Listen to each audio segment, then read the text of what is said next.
I just see it from everybody's side. I really do. I see that for Jackie, hitting the campaign trail was like, I'm so done with you Kennedys and the shenanigans. No, thank you. I don't actually want to get bowled over on the street just trying to help out my brother-in-law.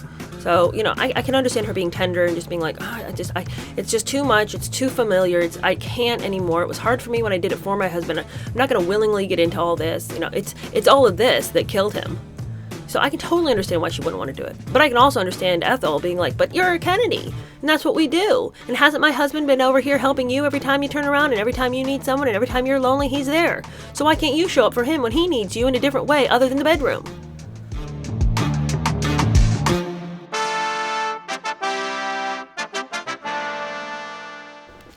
Hello, how are you? Welcome to my channel. We're going to keep going in The Other Mrs. Kennedy, and today we're going to talk about Bobby Kennedy and Jackie and the bond that they had after Jack's death.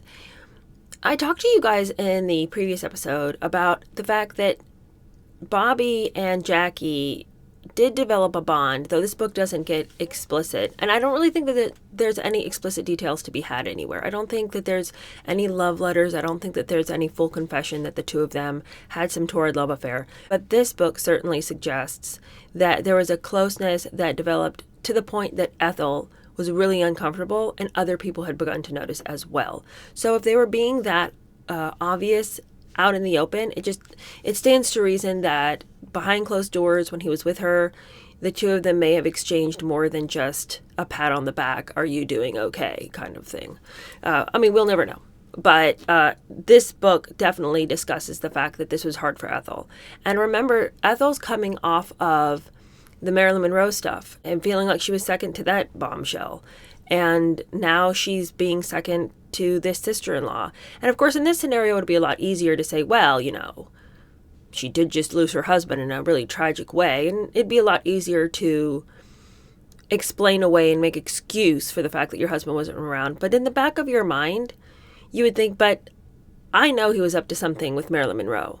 And how can I trust that nothing's happening here? Obviously, he's got the wandering eye. Where does it end with him?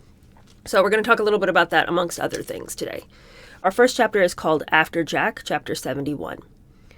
Kennedys don't cry, Bobby taught his children, and he tried to live by those words in the weeks and months following his brother's death. But it wasn't easy. Friends described him as shattered, wounded, in pain.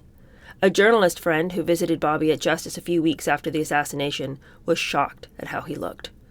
Desolate, bleak, a vacuum, crushed beyond hope, mentally, spiritually, and physically.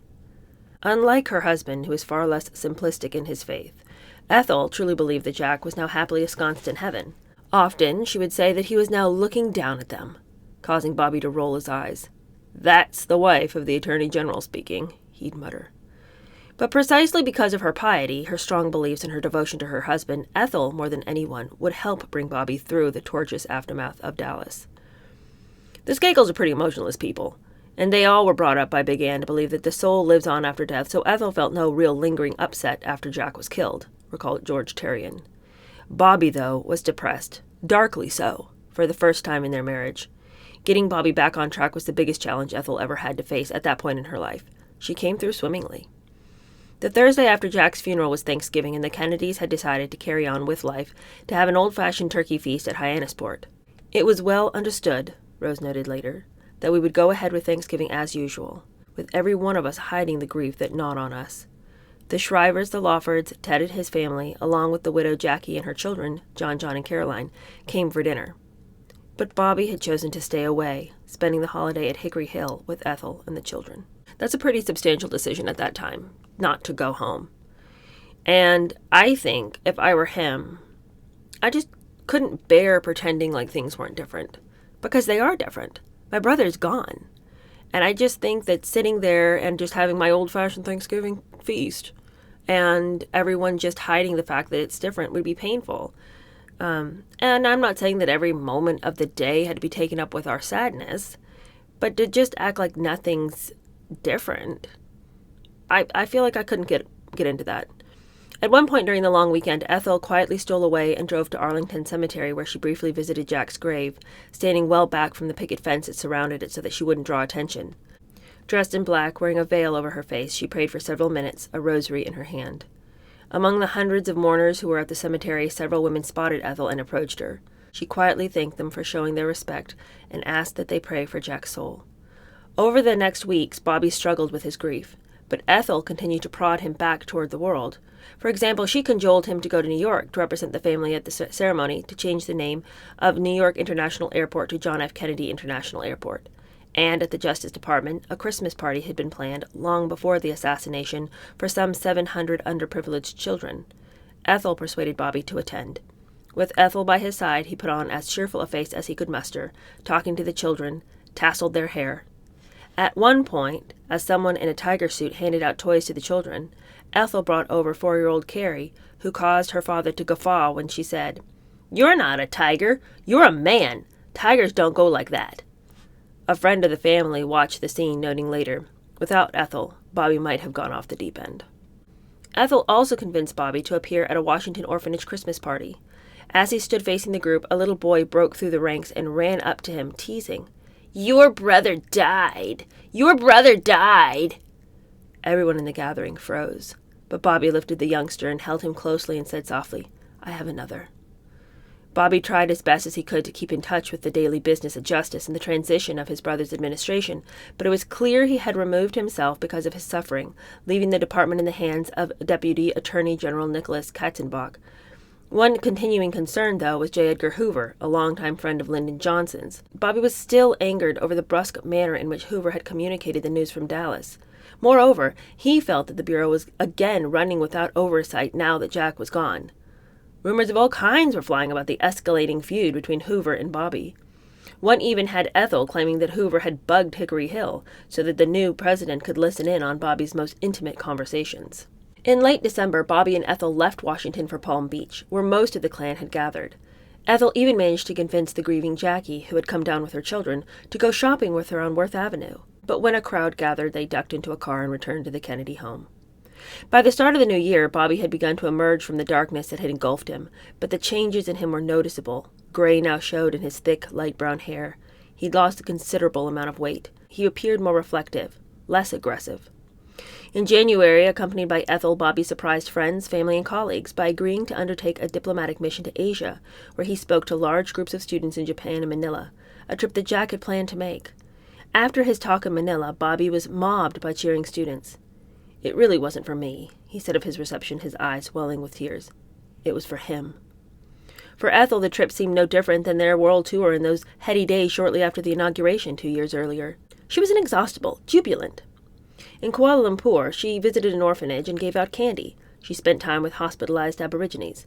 At the Mandarin Palace restaurant, she sailed through a 9-course luncheon with diplomatic wives and female civic leaders. She swam with Bobby at the Selangor Country Club. Prior to leaving, Ethel had read about the existence of Indonesia's rare and exotic Komodo dragons, actually 10-foot-long carnivorous lizards that weighed as much as 300 pounds. She'd mentioned to her brood, half kidding, that a dragon would be fun to have as a pool companion, and they'd clapped their hands in agreement. So long as that thing doesn't grab your leg and poison you. By the time Ethel and Bobby arrived in Malaysia, Prime Minister Rahman, the Tunku of Malaysia, had learned of her interest and offered her a smaller, less fierce Malaysian lizard, with the stipulation that the dragon fly back with the Kennedys on the same plane. Since they had to make several other stops, Ethel, who wasn't up to dragon sitting, diplomatically declined the offer. By the time she had returned home, word of her refusal had reached the ears of officials at the Washington Zoo, who were in despair. Ethel's aborted dragon adoption soon involved assorted State and Justice Department diplomatic officials, and various and sundry foreign emissaries. Not to be outdone, President Sukarno of Indonesia, who was Rahman's arch-enemy, had now offered up 2 of the Komodos. Zoo officials then agreed to trade 4 white whistling swans and 1 Malaysian duck for the dragons if the diplomats could pull off the transfer. When the dragon deal had finally been consummated, Ethel, who had started it all, had one request. "Could I have them out at the house for a few days for the children to see?" By late winter, Bobby was clearly on the mend emotionally, and political pundits had begun speculating on his future. 1964 was a presidential election year, and polls already were proclaiming him the favorite choice for vice president. But he felt that that was Lyndon Johnson's decision to make. Or, at least, that's what he said for public consumption. In truth, Bobby had no desire to be Johnson's running mate. For the first time in his life, he decided to go it alone, to seek his first elective office. He no longer wanted or needed to be the second most powerful, as he had been when he was in his brother's shadow. He was biding his time. When rumors began circulating in February that he planned to run for office in New York, probably for the U.S. Senate seat, he denied them outright, saying his only alternatives were the governorship of Massachusetts, travel, or teaching. Meanwhile, Bobby returned to justice and took back the reins from Nick Katzenbach. The word went out that he was in control when, on the second night after his return, he put in a late-night telephone call to the colleague demanding to know how one of his pet organized crime probes was going. The last outward vestige of his mourning was a black tie adorned with a PT boat clip. Ethel was relieved to see Bobby finally emerge from his cave. I think it's been really rough, really the roughest of all. A terribly hard experience for Bob, but very good for him too, she said. His whole life has been wrapped up in the president. He was just another part of his brother, sort of an added arm. Bobby never thought about himself or his own life, so when the president died, well, it was like part of Bobby died too. Probably the most intricately emotional thing Ethel's ever been able to articulate. Just before the first anniversary of Jack's death, Bobby and Ethel received an invitation from Lady Bird Johnson to visit her and the president at the White House. But Ethel passed the word through Bob McNamara's wife that, quote, they still can't quite emotionally bring themselves to accept, according to the First Lady's Social Secretary, Bess Bell. In fact, Bobby's emotional wounds from Dallas would never completely heal. Along with his gloom, Bobby felt a strong sense of responsibility for Jackie and her two young children. He was determined, despite the dark cloud that hung over him, to help get the widow through their mutual nightmare.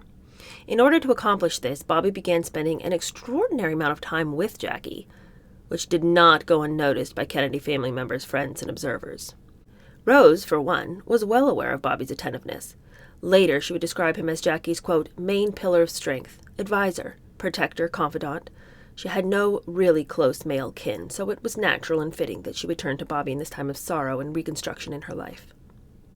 I was going to sort of give the side eye to, like, why does she need male kin in this time of need? But then I thought, well, what about the kids? You know, maybe what Rose means is she didn't have anyone as a stand-in father figure for the kids, you know, to put it charitably. Maybe that's the way Rose was, you know, framing it in her own mind. And I'm not even saying that's not true. I mean, yes, now the children have no dad. It would make complete and total sense that they would then look to their closest uncle, Bobby Kennedy, as a stand-in father figure. So, you know, two things can be true at once. He could be thinking of the children and wanting to be there for them. But I also think that he and Jackie were not being careful about the emotional connection that they were creating through this tragedy. Jackie would later say of Bobby, I think he is the most compassionate person I know.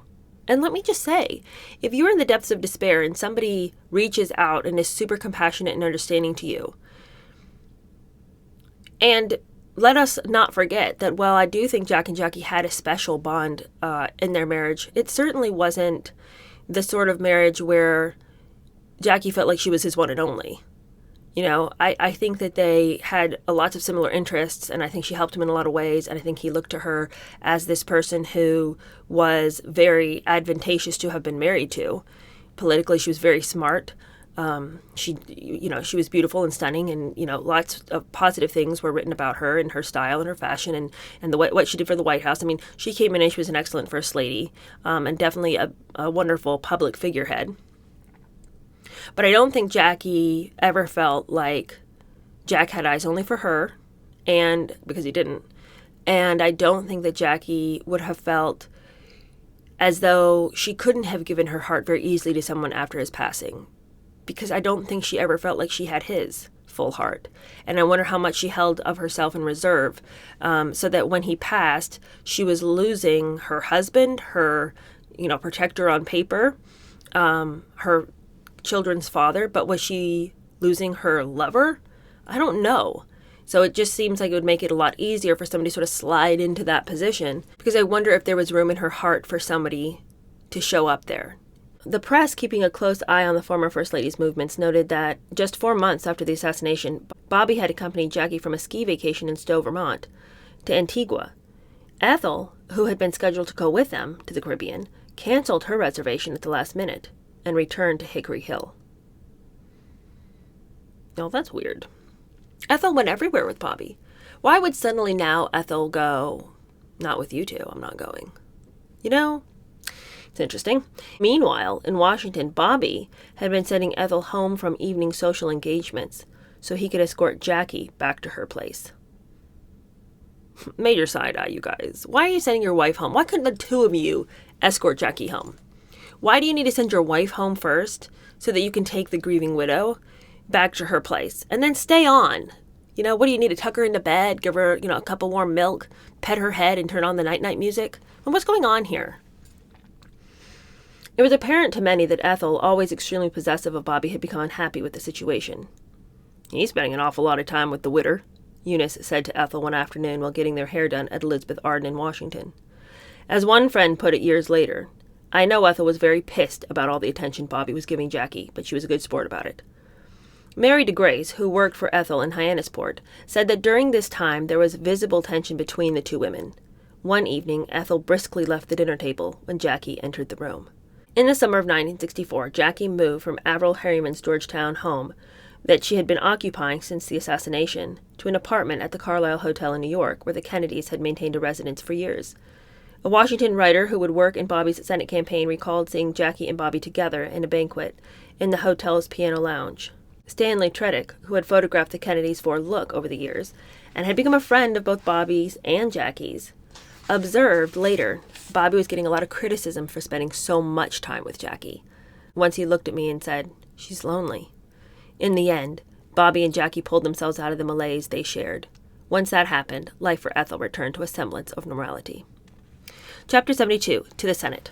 And this is our last chapter from this section, which has been titled Wife of the Attorney General. I mean, obviously, he's off to the Senate, right? So now it's going to be Wife of the Senator, but we got one more chapter in this section. In March, Ethel received the first good news in months. In the midst of all the tumult, she'd become pregnant with number 9, the magic number. Early the following year, if all went well, she would finally tie her mother-in-law's childbearing record. But more sorrow was in store. In May, Joan had another miscarriage. The following month, while she was awaiting Ted's arrival at a Massachusetts political convention, where he was being renominated for a full senatorial term, the private plane in which he was flying crashed. Ted's aide and the pilot were killed. Near death himself, Ted was rushed to the hospital, his back and ribs broken, a lung punctured. Bobby raced to be at his brother's side. Later that night, he told a friend, "Somebody up there doesn't like me." At this point, the Kennedys and the world began to wonder, is the family jinxed? But as we've said many times on this channel, friends, you're not jinxed if you're just living crazy life and then being shocked and appalled at the consequences. Now, Jack's assassination aside, because that's political, Ted, as you'll recall from when we read Ask Not, had gotten up and decided to pretend to play pilot, and it was due to him, in part, that the plane crashed in the first place. Jack was doing crazy things. All these things that happened to all these Kennedys are largely in part because they're acting wild, crazy, and out of control. And then lo and behold, something bad happened. What? Is there a curse? Is there a jinx? Is Satan after us? What's happening? No, you're after yourselves when you act like a fool. And then you stand around, wringing your hands wondering, are all the forces of heaven and hell against me? No, you're against yourself. Pull it together and stop being crazy. By late summer, following trips with Ethel to Warsaw, where she danced merrily at a Polish wedding, to West Berlin, to Greece, and to Rome, where Pope Paul presented her with a silver plaque engraved with biblical scenes, Bobby had decided to make his big political move. After rejecting any future role in the Johnson administration, actually LBJ didn't want him as anything more than campaign manager, Bobby resigned as Attorney General. On August 25th, at the age of 38, he announced his candidacy for the U.S. Senate seat from New York, then held by 64-year-old Republican Kenneth B. Keating, a one-time conservative who had recently gained a more liberal image because he refused to back the GOP's ultra-conservative Barry Goldwater against Lyndon Johnson. A week later, Bobby received his party's formal nomination at the state Democratic Convention, and Ethel, who had curiously registered as an independent, was ecstatic. That is odd. Why did she register as an independent? What move was she trying to make? Was she trying to separate herself from LBJ in the only way she knew? So she's not going to go Republican. But if she goes independent, it's sort of like halvesies. Like, I can do what I want to do, but I could support the Democratic Party if I wanted to. Interesting. For the first time in her 14 years of marriage, Ethel would be on the road campaigning for her husband, not another Kennedy. And, as in some past Kennedy campaigns, she'd hit the trail well into another pregnancy. But her current brood, as she noted to a reporter, were, quote, not too enthusiastic about all this. The children don't like change. Yeah, because they're all getting older, and they're like, where the hell's Mom? The day Bobby announced his candidacy under a broiling sun on the lawn at Gracie Mansion, Ethel spent a half-hour posing for photographers and never had a hair out of place.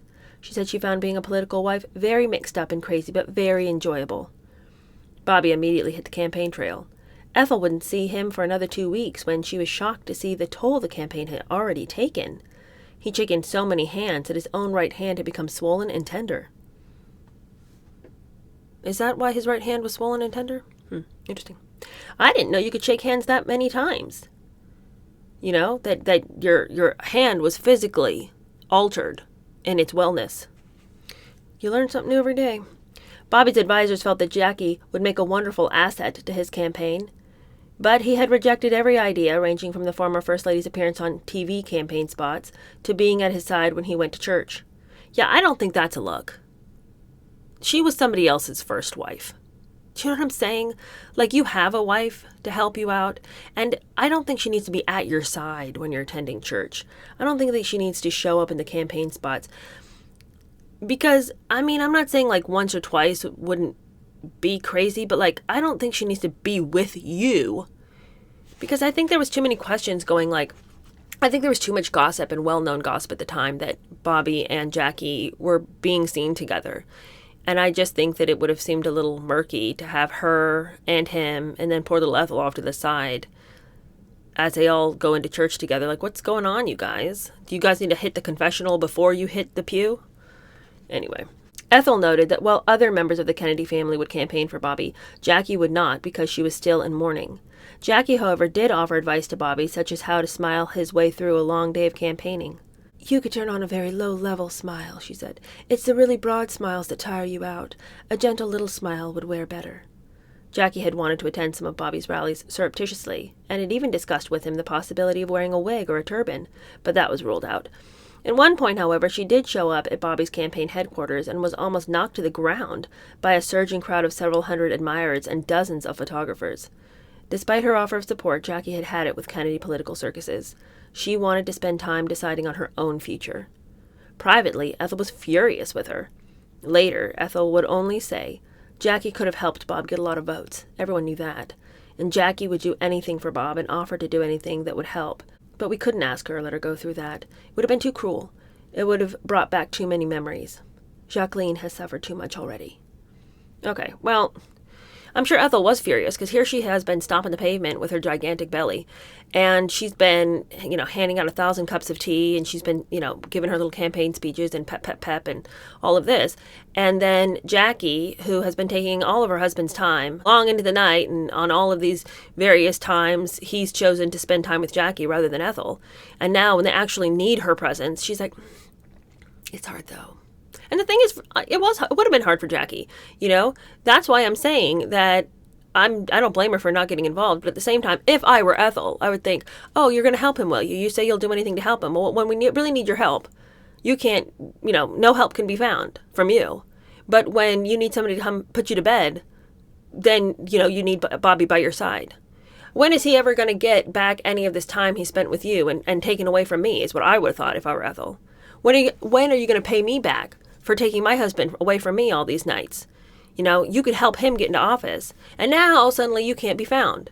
But when you needed somebody to come pet your head because you were sad, then then you and Bobby were like this. But now that we need you, it's just like, it's hard for me. Okay. I just see it from everybody's side. I really do. I see that for Jackie, hitting the campaign trail was like, I'm so done with you Kennedys and the shenanigans. No, thank you. I don't actually want to get bowled over on the street just trying to help out my brother-in-law. So, I can understand her being tender and just being like, it's just too much. It's too familiar. I can't anymore. It was hard for me when I did it for my husband. I'm not going to willingly get into all this. It's all of this that killed him.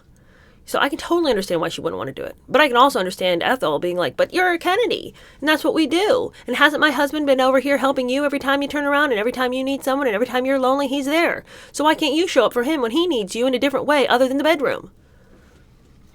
I get everybody's side.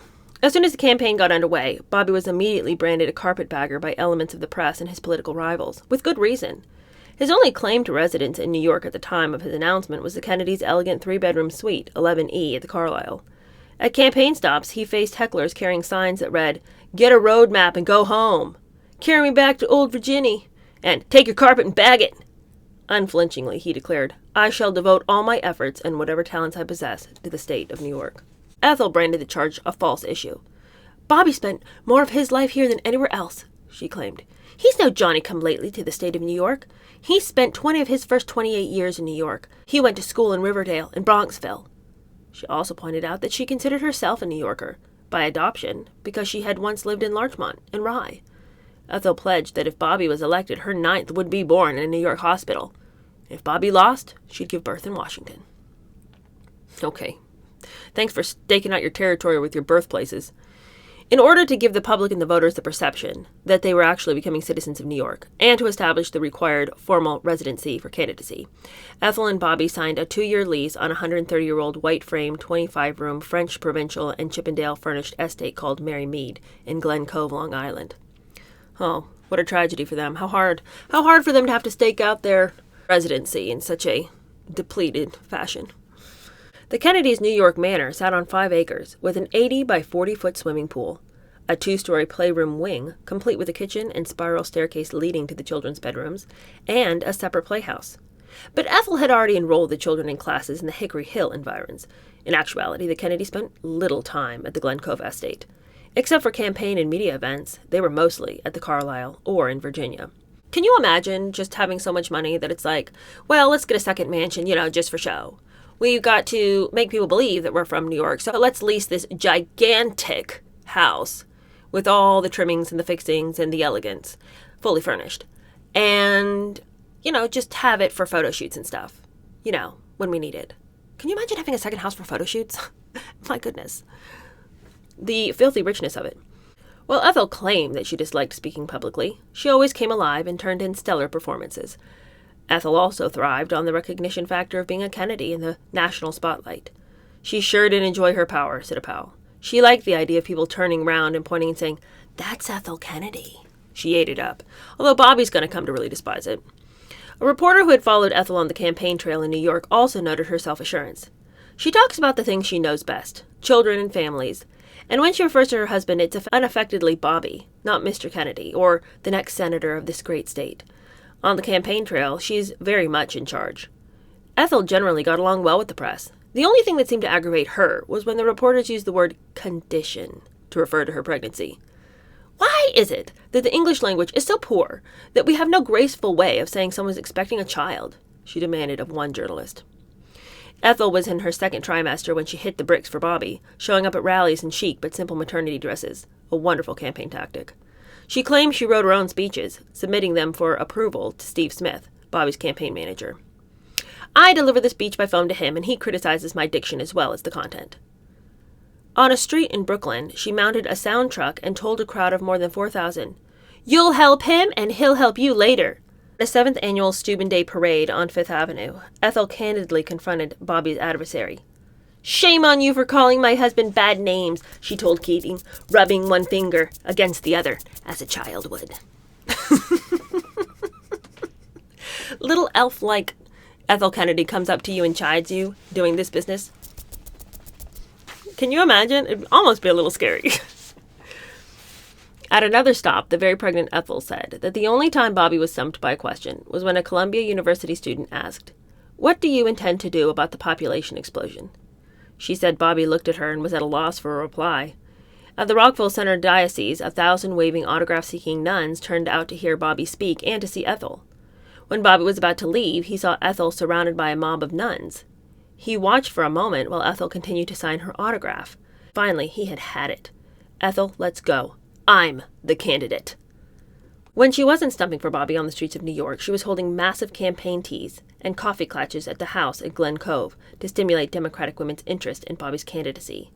The spacious rooms of the rented house were now filled with Kennedy family pictures, which visitors viewed as if they were touring a gallery or a museum. On display on the living room wall, for example, was a photograph of little David at the White House that bore the inscription, "A future president inspects his property," signed by Jack. When guests arrived, Ethel talked, from prepared text, about a spirit that Jack had instilled in the country. A spirit we can all be proud of an individual forgetting about himself to reach out and help those less well off. It touched the lives of everyone in every walk of life. All I ask is that you try to keep that spirit going. During one such gathering, in her 8th month of pregnancy, Ethel shook the hands of 800 female members of the Yorkville Neighborhood Club, who filed past her on a long reception line in the dining room where 17 servants were on hand to help the ladies with cakes, cookies, and coffee. Another time, Ethel, along with her sister Anne McCooey, the only Skakel who ever turned out for a Kennedy campaign, calmly greeted 8 chartered buses carrying hundreds of wives of congressmen, assemblymen, senators, judges, and district leaders from all the boroughs. In this case, Ethel quipped, I believe in busing. Oh, Ethel, you're so funny and clever. Ethel and Bobby took advantage of their brood during the campaign. One day, the whole family gathered in the same room to be filmed for a campaign commercial directed by Leland Hayward. Well, here we are, said Ethel, just an average American family. During one tea at the house, Ethel shifted the center of attention from herself to the back lawn, where 4-year-old Carrie, wearing black trousers and a scary Halloween mask, was playing with 15-month-old Christopher as the guests oohed and awed. By now, Bobby was aware of the political asset that he had in Ethel. Between the beginning and the end of his short campaign, Ethel appeared with him at more than a dozen rallies, and she hosted 9 at-homes, a grinding schedule for anyone, much less a pregnant woman. Besides Ethel, he also got an enormous amount of help from his mother, now 73, and his sisters, who got involved in everything from the at-home teas to street corner rallies. Everything didn't always go according to plan. No, listen to this. At one reception, the rooms were well stocked with food and drink. The bartenders were in their uniforms, and the cute campaign girls were in their electric blue dresses. The candidate was there, so was his wife. Suddenly, Ethel wondered aloud where the guests were. And that's when someone realized that the invitations hadn't been sent out. As Ethel grinned devilishly, Bobby gritted his teeth. Oh, man. The devastation of that. I mean, I guess they had so many events that maybe it wasn't that big of a deal, but in my mind, I would have just been horrified at all the planning that would have taken and the waste of the food, the drink, the paying the bartenders, paying the campaign girls, all the money that had gone down the drain. Ethel hustled friends with Hollywood connections to get celebrities involved in the campaign. What is it about people believing that we care about what celebrities have to say about politics? Why would we? We look to them for entertainment. Actors and actresses bring value to society by creating art, some of it. But I don't look to them to be the answer for my political questions. I don't look to them as my intellectual superiors who should tell me what I should do next. And I don't understand why certain political parties continue to turn their eyes to Hollywood as though those weirdos have anything to say. We don't care what people in Hollywood think. We want them to make good movies, which I haven't done in a long time. And we need them to entertain us. But that's about it. And we're grateful for it. I don't need these celebrities climb up on stages and give me a word. Save it. I don't need it. You know, just go sing and dance and act in movies and go sing on stages. Y'all are great at that. Let's stay in our lanes. Anyway, when Gerald Gardner, who was writing a book about the campaign, said he might be able to get Robert Morse, Ethel was thrilled. I love that boy, she exclaimed. Bobby and I went backstage after How to Succeed, and we met him. During the entire campaign, Bobby canceled only one appearance, a rally in Union Square in New York on September 28th, the day the Warren Commission released its report on Jack's assassination. The memories were too disturbing for Bobby to appear publicly. Both Bobby and Ethel had declined to read the report, though Bobby had been briefed on it and said he was, quote, completely satisfied with its findings. He was firmly convinced that Oswald was the lone assassin. I don't know if he was. I feel like Robert Kennedy Jr. has come out and said some things that differed with that. But on November 3rd, 1964, Election Day, Bobby's 9-week campaign was over. Unlike most candidates, he was unable to be photographed casting a vote for himself when the polls opened. Nor was Ethel. The husband and wife team, who had fought the carpetbagger charge throughout the campaign, were now not registered to vote in New York, but rather in the Kennedys' real home state, Massachusetts. How did they overlook that? They bought a house in New York to prove that they were from New York, but then they failed to register to vote in New York? I guess the same person who forgot to send out the invitations also forgot to get them registered. Bobby had breakfast with a group of supporters, thanked his staff, and then went to the Bronx Zoo with Ethel and the children. Please do not feed the candidate, Ethel joked to her gang, who held bags of peanuts. Okay, Ethel. Sometimes I don't get Ethel's jokes. That night, she and Bobby dined on beef stroganoff. Afterward, Bobby went off to visit Jackie in her Fifth Avenue apartment. I bet he did. Later in the evening, he paid a brief visit to his stroke-paralyzed father, who'd been brought down from Massachusetts for the election results. 2 weeks earlier, Joe Kennedy had taken a turn for the worse, but he still wanted to be close to Bobby, his eldest surviving son, the new family head, whose chances for victory weren't considered as good as Ted's were in Massachusetts, where he remained hospitalized. That's pretty bad. Quite frankly, that the hospitalized brother has better chances, but I guess in Massachusetts, where the whole family had reigned and ruled for so long, it made sense that people wanted to continue to prop up that cripple. But Bobby had no reason to worry. With the Kennedy name, sympathy for Jack, and riding on the coattails of President Johnson, who was celebrating one of the greatest presidential landslide victories in American history, Bobby overwhelmed Keating, garnering 719,693 votes. He'd won his first elective office, and his last. There was jubilation in the 7th floor Kennedy suite at the Statler Hilton, which was packed with celebrities. "We made it!" Marlene Dietrich exulted, as a delighted Shelley Winters allowed a friendly gentleman to inscribe the name of longtime Kennedy aide Pierre Salinger on her bosom with a ballpoint pen. Sounds like typical Kennedy partying. When the votes that put Bobby over the top came in, Ethel was in another room with the children, the girls in pink coats with pink velvet collars, the boys in semi-beetle haircuts. Ethel herself had on a shocking pink sheath, looking, as one observer noted, not much older than a teenager. As a side note, you just have to say, it is shocking that Ethel could have this many kids, and she just would snap right back after having that kid. I mean, she looked like she'd never even had one kid. I mean, I guess it's just a fast metabolism and good genes or something, but my goodness gracious, don't I wish that I could just, snap right back. I mean, I had 3 kids, and it was obvious, and Ethel's just skinny little mini. I guess it helps when you play that much tennis. With Ethel glowing that night, the reality was that it had been an exhausting 2 months for her. But she spoke only of how rough it had been for Bobby. It was such a hard campaign for him, I think, because, well, he would do anything when he was doing it for his brothers, Jack or Teddy. It was different for himself, she said. I think the only thing that carried him through was his belief that he was to carry on his brother's ideas and work. With Ethel at his side, Bobby, still wearing his mourning tie, went down to the grand ballroom to speak to several hundred cheering campaign workers. After he spoke, the crowd called for Ethel. "Thank you," she said, "for making this such a happy night. We'll try in the next 6 years to make it happy for all of us." When a reporter asked her whether she saw the presidency in Bobby's future, Ethel laughed ingenuously. "My goodness," she said, "we never think about such things. We live one day at a time." Okay. Early in the evening of January 10th, 1965, 6 days after Bobby was sworn in as a junior senator from New York, and in the midst of the heaviest snowfall of the winter, Ethel entered Roosevelt Hospital in Manhattan. News photographers had been alerted and were waiting her arrival. Ethel posed, smiled, and then was taken to a private room in the obstetric section of the hospital, accompanied by Luella Hennessy. 8 hours later, she gave birth to an 8-pound boy, her 6th son and 9th child by cesarean delivery, her 3rd in a row. Bobby was not at the hospital when the baby was born, but arrived about the time that she was leaving the recovery room and spent an hour with her. I guess it's just old hat now. It's like, oh, Ethel's back in the hospital. They're just cutting open her stomach again, pulling out a kid. I'll get there when I do. And when I do, I'll just, I don't have a lot of time, but I think I got an hour to fit in for mother and baby. What in the world? You're not there, and then you just don't show up for an hour? Were you too busy running over to say hey to Jackie? I don't understand this. I think he can fit in a little extra time, but then again, this is his 9th kid. He's literally done this 9 times. It's a lot of times. I'm sure it isn't as exciting as it was the first time. After 14 and a half years of marriage, Ethel had finally succeeded in meeting one of her primary goals, producing as many children as Rose. The Daily News noted in its headline that the new baby gives Ethel and Bobby a baseball team. By the time she was through having children, Ethel would have had enough to make up a football squad. On January 17th, with Ethel still recuperating in the hospital, the baby was baptized at St. Patrick's Cathedral. Ethel and Bobby had decided to name him Matthew Maxwell Taylor Kennedy, after their close friend, the U.S. ambassador to South Vietnam. Bobby saw the historical and political significance in the birth of Max, as the boy would be called. Teddy was the 9th child in our family, and he became a United States Senator. It would be nice if the baby decided to be a senator, too.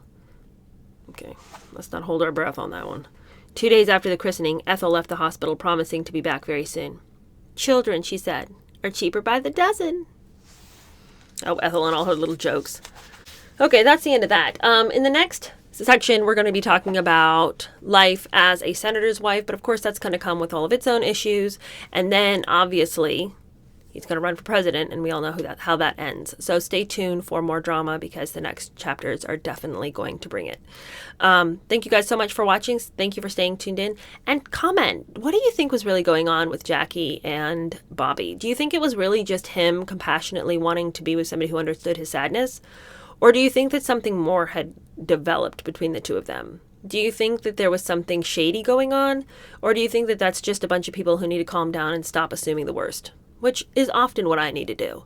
But the thing is, life has so often shown me that the worst is actually what I should be expecting. I know it's a cynical take, and it's one that I literally pray every day the Lord will help me not be such a cynic. I don't think it's a flattering character trait, but I really struggle with that. Like, I read this and I'm like, of course they're having an affair. I just believe that. And maybe they weren't. So what do you think? Are you cynical like I am, or do you think that he was just being a really good brother-in-law and making sure she was okay and making sure that her kids had a father figure? Maybe you think that that's where it started, but that's not where it ended, which is kind of how I think. But anyway, you tell me what you think. Talk to you guys later. Bye.